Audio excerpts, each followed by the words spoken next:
केरल की राजनीति में एक बड़ा उलटफेर हुआ है। 3 बार केरल के मुख्यमंत्री और देश के रक्षा मंत्री रहे कांग्रेस नेता ए.के. एंटनी के बेटे अनिल एंटनी ने बीजेपी का दामन थाम लिया। केंद्रीय मंत्री पीयूष गोयल ने अनिल एंटनी को बीजेपी की सदस्यता ग्रहण करवाई। इस पर कांग्रेसी पिता ए.के. एंटनी ने अनिल एंटनी के फैसले को गलत बताया। उन्होंने कहा कि अनिल के बीजेपी में शामिल होने का मुझे दुख है, ये बिल्कुल गलत कदम है। 2014 से देश को अस्थिर करने की कोशिश हो रही है और 2019 के बाद से इसने रफ्तार पकड़ ली है। बीजेपी देश के संवैधानिक मूल्यों को नष्ट कर रही है। 82 साल के ए.के. एंटनी ने कांग्रेस के लिए अपनी वफादारी भी जताई और कहा कि आज़ादी के बाद से नेहरू परिवार ने भारतीयों की एकता का ध्यान रखा। मौजूदा गांधी परिवार भी इस परंपरा को जारी रखे हुए है। मैं अपने जीवन के अंतिम पड़ाव पर हूं और कांग्रेस कार्यकर्ता के तौर पर ही मरूंगा। मैं आखिरी सांस तक आरएसएस और बीजेपी की सभी गलत नीतियों का विरोध करूंगा।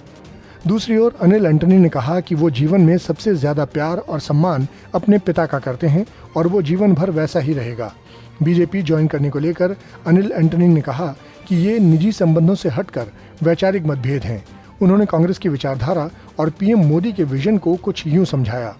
आजकल कांग्रेस के कई नेता और कार्यकर्ता मानते हैं कि उनका धर्म एक परिवार के लिए काम करना है, लेकिन मुझे लगता है कि मेरा धर्म इस राष्ट्र के लिए काम करना है। हमारे आदरणीय प्रधानमंत्री जी के पास हमारे देश को अगले 25 साल में एक विकसित राष्ट्र बनाने के लिए एक बहुत स्पष्ट दृष्टिकोण है।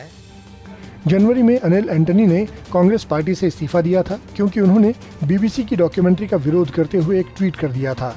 अनिल ने उस ट्वीट में लिखा था कि बीजेपी के साथ तमाम मतभेद हैं, लेकिन यूके सरकार के प्रायोजित चैनल बीबीसी का इतिहास भारत को लेकर पूर्वाग्रह भरा रहा है।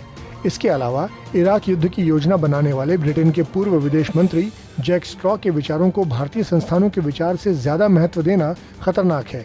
इससे देश की संप्रभुता प्रभावित होगी। इसके बाद केरल कांग्रेस में घमासान मच गया था। पीएम मोदी को घेरने में जुटे कांग्रेस के नेता अनिल एंटनी पर ये ट्वीट डिलीट करने का दबाव बनाने लगे, तो उन्होंने ट्वीट डिलीट करने से मना कर दिया और अपना इस्तीफा पत्र ट्वीट कर दिया। कांग्रेस से इस्तीफा देते वक्त अनिल एंटनी ने लिखा था कि मुझ पर एक ट्वीट को डिलीट करने के लिए असहिष्णुता के साथ दबाव बनाया जा रहा था। ऐसा वो लोग कर रहे थे जो फ्रीडम ऑफ स्पीच के लिए खड़े होने की बात करते हैं। तो इस तरह से कांग्रेस की विचारधारा से नाराज अनिल एंटनी ने आखिरकार बीजेपी ज्वाइन कर ही ली। केरल एक ऐसी जगह है जहां बीजेपी अब तक अपना जनाधार नहीं खड़ा कर पाई है। ऐसे में ये देखना दिलचस्प होगा कि क्या 2024 के लोकसभा चुनाव और 2026 के विधानसभा चुनाव में बीजेपी को अनिल एंटनी से कुछ फायदा होगा या नहीं। इस वीडियो पर आपकी प्रतिक्रिया कमेंट सेक्शन में दें और सब्सक्राइब करें आज तक।